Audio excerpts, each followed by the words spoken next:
जय माता दी दोस्तों, नवरात्रि की बहुत सारी शुभकामनाएं। माता रानी आपकी मनोकामना पूरी करे। दोस्तों, शारदीय नवरात्रि का पर्व 7 अक्टूबर गुरुवार को प्रारंभ होगा, जो 15 अक्टूबर तक चलेगा। आज के इस वीडियो में हम घट स्थापना का मुहूर्त, उसकी विधि और माता के 9 रूपों के रहस्यों के बारे में जानेंगे। घट स्थापना मुहूर्त। घट स्थापना का समय या मुहूर्त प्रातःकाल 6:17 से 10:11 तक रहेगा। अभिजीत मुहूर्त 11:46 से 12:32 तक रहेगा। व्रत पारण का समय। नवरात्रि का पारण 15 अक्टूबर को समय 6:22 के बाद होगा। कलश स्थापन की विधि। सबसे पहले उस स्थान की सफाई करें जहां आप माता की पूजा करना चाहते हैं। अब एक चौकी पर नया लाल वस्त्र बिछाकर माता की तस्वीर स्थापित करें और भगवान गणेश को याद करते हुए उनसे अपने पूजन कार्य को निर्विघ्न पूर्ण करवाने की प्रार्थना करें।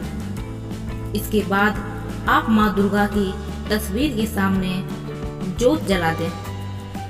अब एक मिट्टी के पात्र में मिट्टी डालें, उसमें जौ के बीज डालें। इसके बाद एक कलश या घर के लोटे को अच्छे से साफ करके उस पर कलावा बांध। अब स्वास्तिक बनाएं और कलश में थोड़ा गंगा जल डालकर पानी भरें।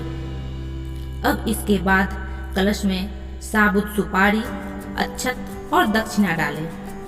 अब कलश के ऊपर आम या अशोक के 5 पत्ते लगाएं और कलश को बंद करके इसके ढक्कन के ऊपर अनाज भरें। इसके बाद एक जटा वाला नारियल को लाल चुन्नी से लपेटकर अनाज भरे ढक्कन के ऊपर रखें। अब आप इस कलश को जौ वाले मिट्टी के पात्र के बीचों बीच रख दें और इसके बाद सभी देवी और देवताओं का आह्वान करें और माता के समक्ष 9 दिनों की पूजा और व्रत का संकल्प लें। नवरात्रि में माता दुर्गा के 9 रूपों की पूजा होती है, इसलिए नवरात्रि के इस पावन पर्व को नव दुर्गा भी कहते हैं। आइए जानते हैं माता के इन 9 रूपों के 9 रहस्य के बारे में। प्रथम, शैलपुत्री। पर्वतराज हिमालय की पुत्री होने के कारण पार्वती माता को शैलपुत्री भी कहा जाता है। द्वितीय स्वरूप ब्रह्मचारिणी। ब्रह्मचारिणी अर्थात जब उन्होंने तपस्या द्वारा शिव को पाया था। तृतीय स्वरूप चंद्रघंटा, जिनके मस्तक पर चंद्रमा के आकार का तिलक है। चतुर्थ स्वरूप कुष्मांडा। ब्रह्मांड को उत्पन्न करने की शक्ति प्राप्त करने के बाद उन्हें कुष्मांडा कहा जाने लगा। पंचम स्वरूप स्कंद माता। माता पार्वती के पुत्र कार्तिकेय का नाम स्कंद भी है, इसलिए वे स्कंद की माता कहलाती है। छठा स्वरूप कात्यायनी।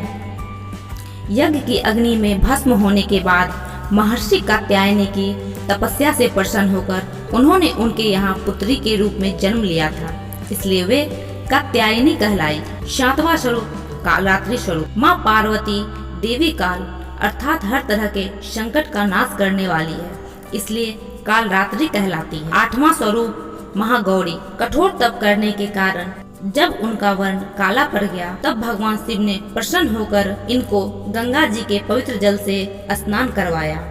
तब वह विद्युत प्रभा के समान अत्यंत कांतिमान हो उठा, तभी से इनका नाम महागौरी पड़ गया। 9वां स्वरूप सिद्धिदात्री।